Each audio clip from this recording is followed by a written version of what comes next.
Shalom and welcome to another in our series of podcasts from Temple Beth Am, a dynamic center for conservative Judaism in Los Angeles. This is a recording of a Shabbat sermon by Rabbi Adam Kligfeld. In a moment I'm going to share some wisdom and a charge that I and my fellow rabbinical students got from our dear teacher, Rabbi Bill Lebo, as we were in school. It's wisdom that I agree with and I disagree with. But before I go there, I want to start in an unusual place for a Shabbat morning sermon from the sanctuary, and that is in the bathroom. So imagine the service is over, and you're filing out, and you go to the restroom, and you see someone that you haven't yet greeted so far today. Believe it or not, according to halakha, of the many things that you can and should say to that person in the bathroom, 2 words that you ought not say in the bathroom are Shabbat Shalom. Believe it or not, you're not supposed to say Shabbat Shalom in the bathroom. Anybody know why? I guess why. Why could you not say Shabbat Shalom in the bathroom? Sandra?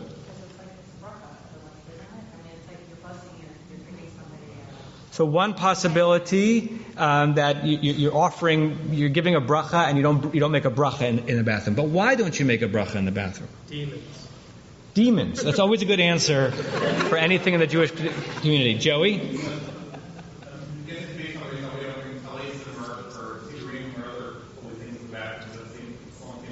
So there's some question of is even the word Shabbat Shalom too sacred to be brought in the bathroom? But Shabbat Shalom seems pretty like it's about something which is sacred, but the words seem to be a pretty vernacular idiom and phrase. We're not there yet. Anyone guess? You're speaking it, but you speak lots of things in the bathroom. This is something that you're speaking with religious intent? There you go. Yes.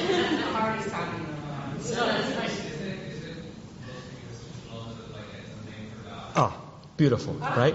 So according to I'll repeat it, don't you worry, I'll repeat it, I'm not going to leave you hanging. According to the Zohar, the great important Jewish mystical text, one of the names of God, in addition to all the names that we use in our davening, is Shalom. Shalom is a name of God. You could say Good Shabbos, yes.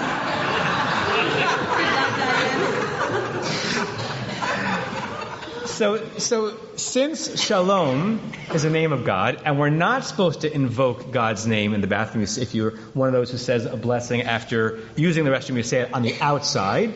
According to some interpretations of Jewish law, you're not supposed to give that salutation in the bathroom because you don't want to invoke Shalom, and it's almost you can't say Shalom without invoking God, even though all of you have been your entire life because you didn't realize that Shalom was the name of God, right? It raises up the import and the sanctity of that word.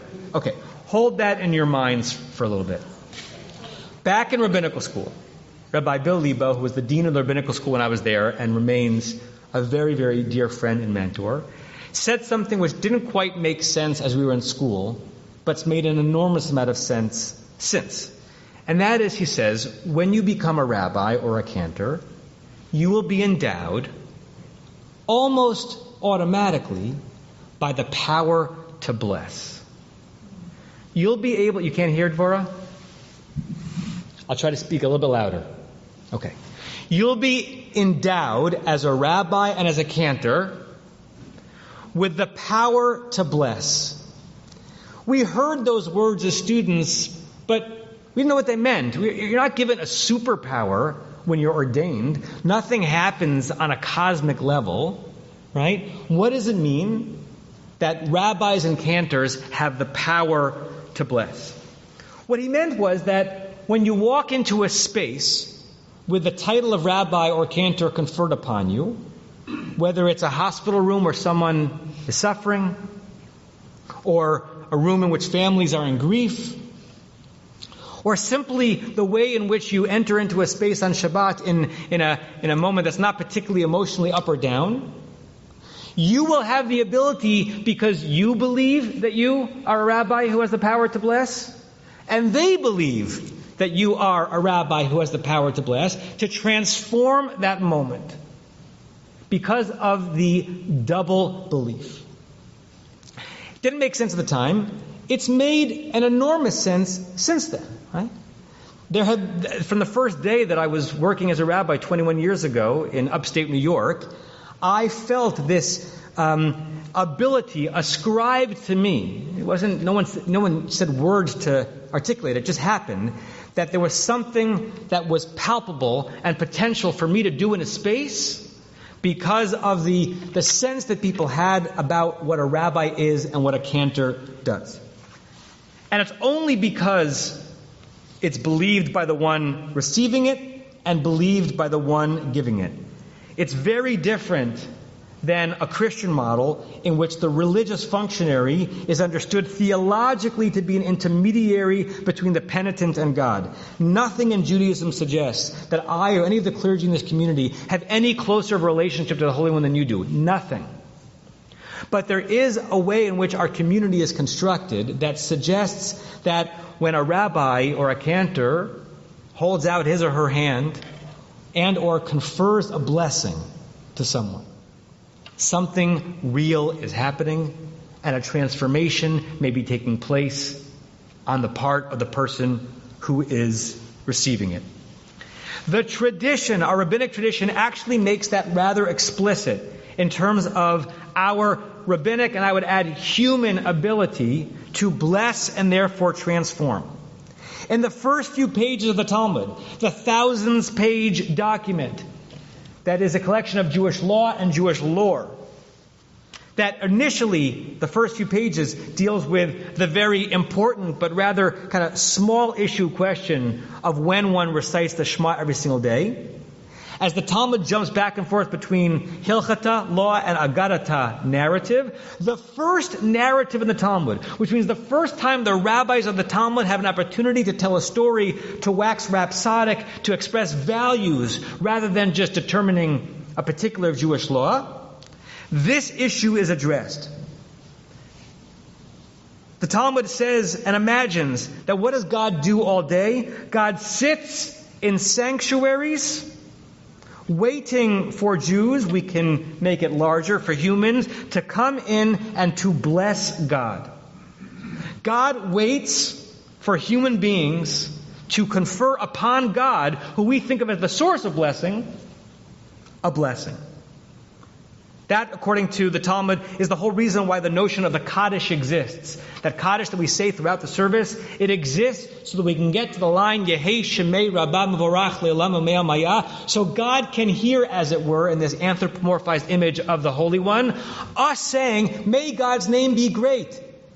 And when God hears our saying, may God's name be great, God is transformed. God feels greater, as it were, than God felt a second before.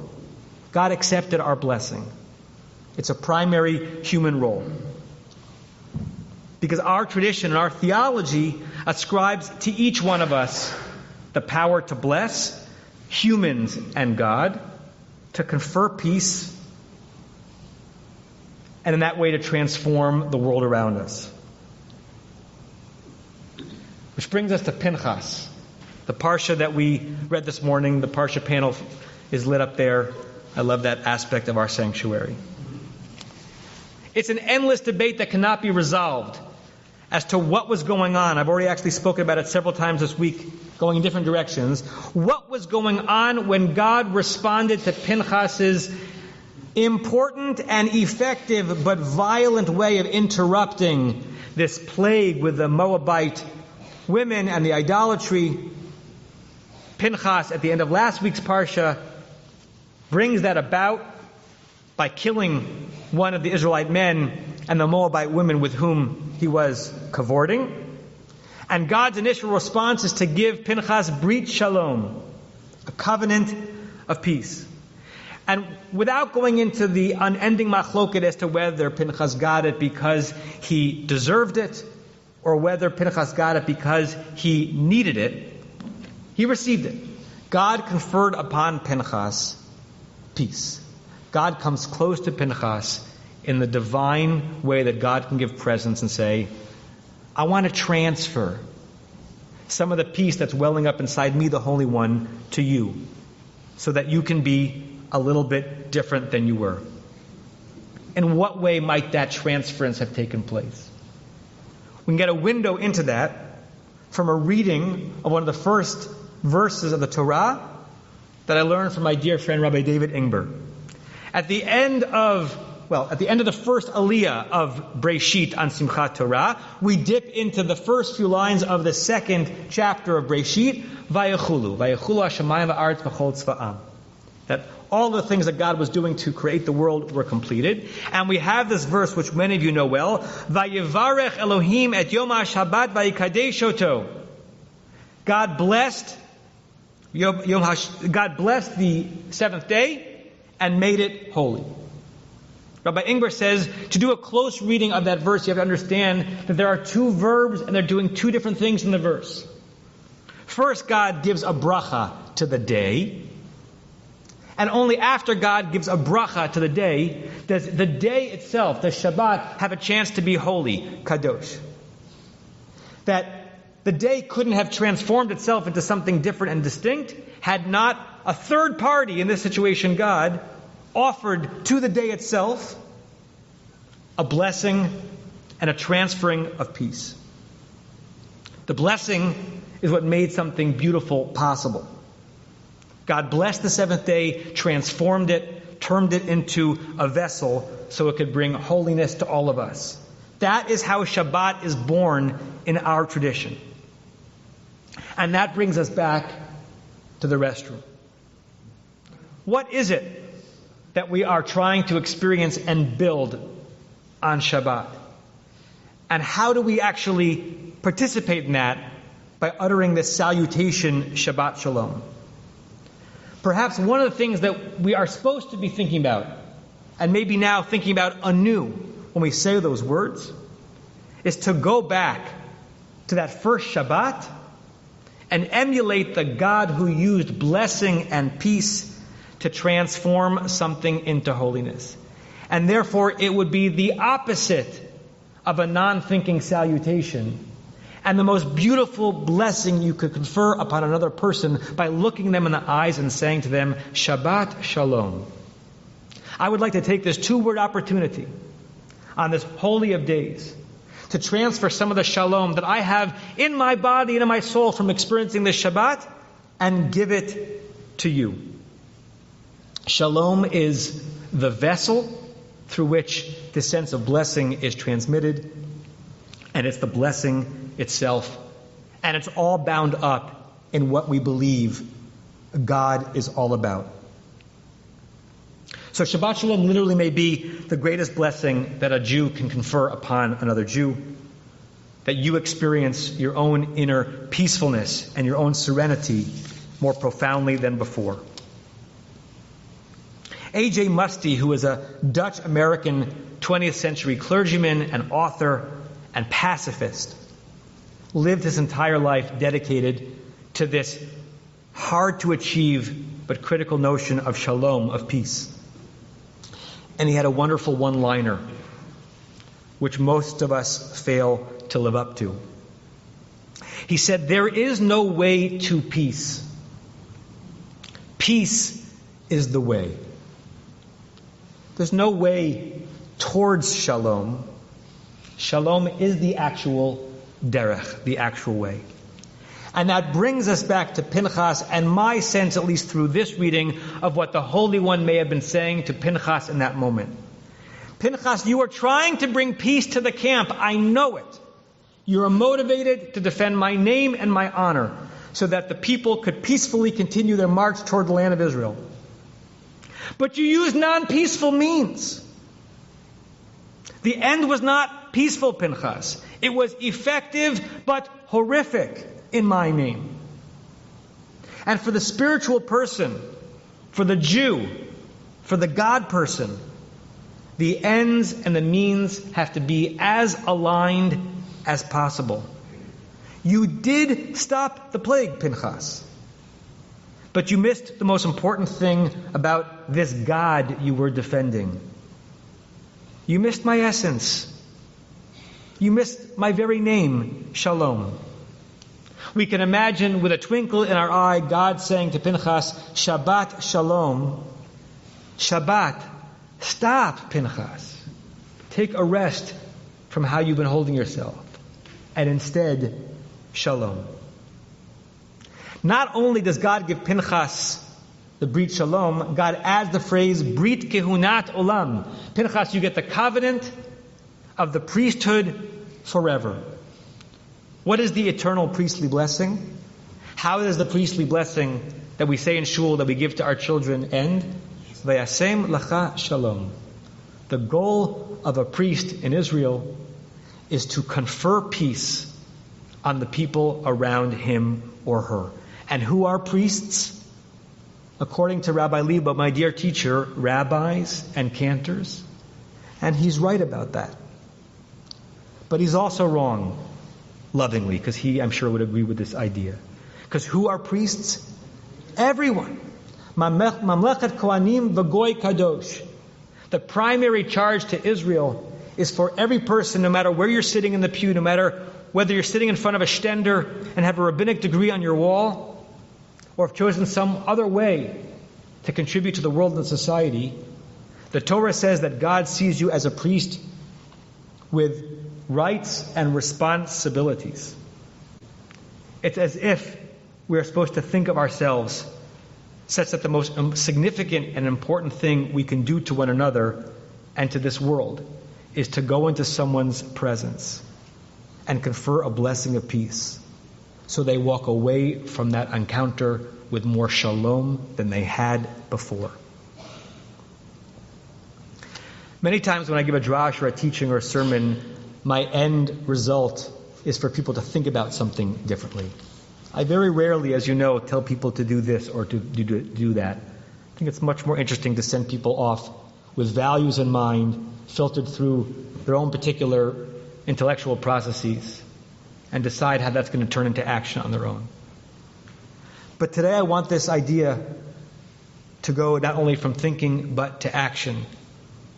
I want you to think of the rest of this Shabbat of Shalom as a trial opportunity in the moments that don't seem particularly right for it, to enter into another person's 4 cubits, Daled Amot, and ask yourself, is there any more important thing that I can intend for myself in this encounter than for them to walk away with more peace than they had before? It is a beautiful moment that we're living through in our society as we are emerging from deep fear and distress, but it's still a fractious time, and it's still a worrisome time, and our society is still broken and suspicious, as is our nation. I think this is a moment that calls for all of us to be priests and peace deliverers. Because when you offer a blessing of peace, you change the recipient, you change yourself, and maybe the world entire. So I'm not asking you to do the job of rabbi as peace blesser for me. I'm asking you to do it with me. Because there may be no more beautiful way to walk through this earth. You have been listening to another in our series of podcasts from Temple Beth Am, a dynamic center for conservative Judaism in Los Angeles. If you enjoy these podcasts, we invite you to write a review on the Apple Podcast site or wherever you get your podcasts. For more information about Temple Beth Am Los Angeles, go to tbala.org.